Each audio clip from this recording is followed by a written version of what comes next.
ओम श्री गुरु दत्तात्रेय श्रीपाद श्री वल्लभाय नमः. जय गुरुदेव दत्त. मला सांगा, जिला आपण रोज पायाखाली तुडवतो ती गोष्ट आपली गुरु बनू शकते का?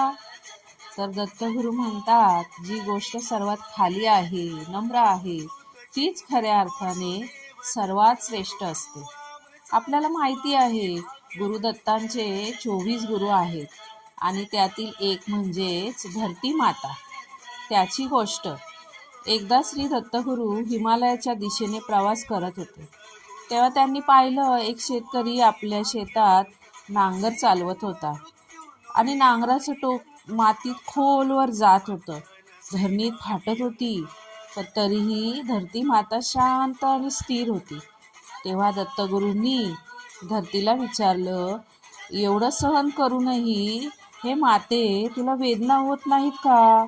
धरती मातेने शांतपणे उत्तर दिलं, सहन करणे हाच माझा धर्म आहे.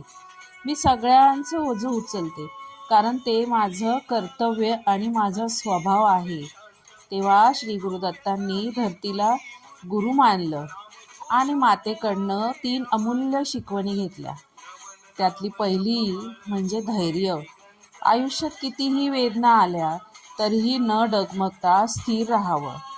दुसरी क्षमाशीलता. ज्यांनी आपल्याला दुःख दिलं त्यांनाही माफ करून पुढे जात राहावं. आणि तिसरी निस्वार्थ सेवा. कोणतीही अपेक्षा न ठेवता प्रत्येकाची मदत करत राहावं.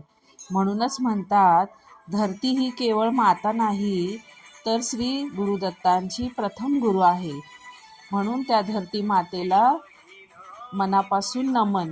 श्री गुरुदेव दत्त. धन्यवाद.